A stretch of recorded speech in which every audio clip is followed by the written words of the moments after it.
প্রিয় সাংবাদিক বন্ধুরা, প্রতিবন্ধী ভাই বোনেরা, আসসালামু আলাইকুম। আজকে অত্যন্ত ভারাক্রান্ত মন নিয়ে সাংবাদিক বন্ধুরা আপনাদের সামনে কথা বলছি। আপনারা জানেন আমরা প্রায় 10 দিন যাবৎ, 9 দিন তো প্রায় শেষ হতে চলল, প্রায় 10 দিন যাবৎ আমরা এই আন্দোলন চালিয়ে যাচ্ছি। গত 19 অক্টোবর থেকে আজকে 27 অক্টোবর আমরা এই আন্দোলন কর্মসূচি চালিয়ে যাচ্ছি।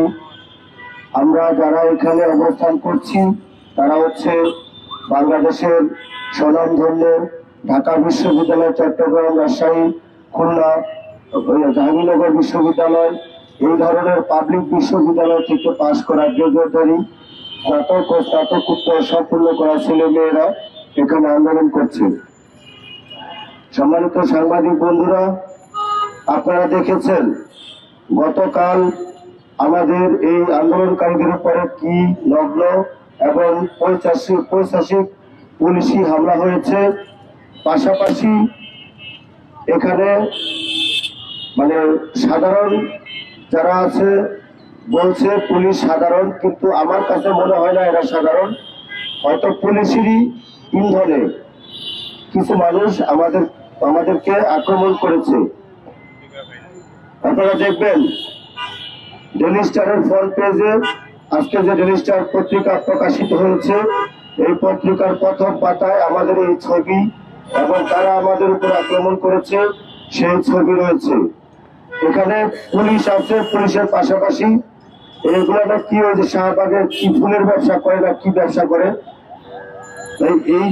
এই লোকগুলো এরা কেন এই আক্রমণ করবে বলেন? আমরা প্রতিনিয়ত থাকি হচ্ছে রাজুকে। শাহবাগ এমন কোনো জায়গা নয় যে এই জায়গায় কোনোদিন জীবনে আন্দোলন হয়নি, এবং এমন কোনো জায়গা নয় যে এই জায়গাতে আন্দোলন কোনোদিন এই জায়গার মানুষ দেখেনি।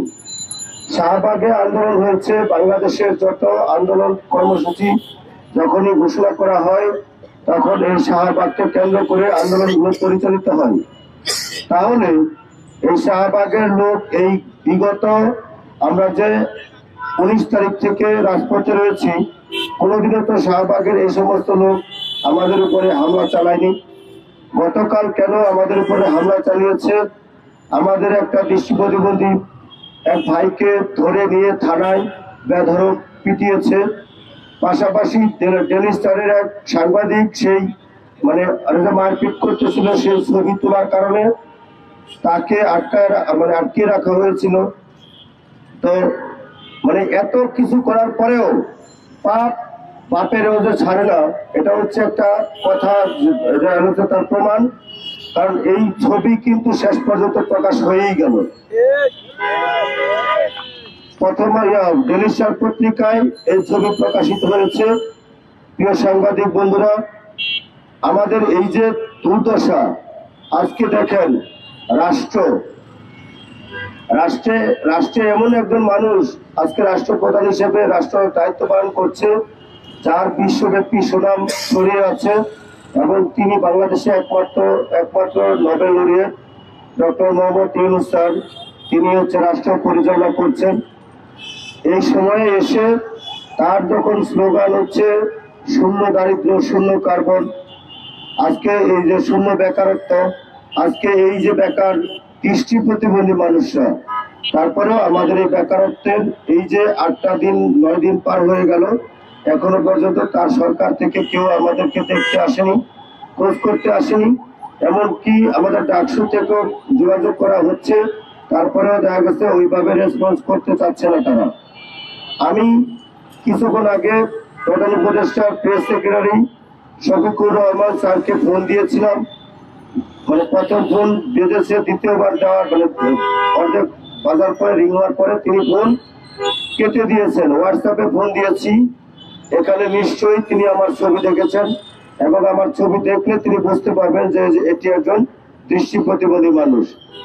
হয়তো তিনি ব্যস্ত রয়েছেন, স্বীকার করছি এই কথা, কিন্তু এটাও তো ঠিক, উনি এটাও জানেন যে রাজপথে ঢাকা বিশ্ববিদ্যালয়ের রাজু ভাস্কর্য সহ শাহবাগে এই মানে বিভিন্ন কলেজ ভার্সিটি থেকে পাশ করা গ্রাজুয়েটারি দৃষ্টি প্রতিবন্ধী তথা প্রতিবন্ধী ছেলে মেয়েরা আজকে রাজপথে আন্দোলন করছে, এই কথা তিনি অবশ্যই জানেন, কারণ সব মিডিয়াতেই এই খবরগুলো কমার বেশি আসতেছে।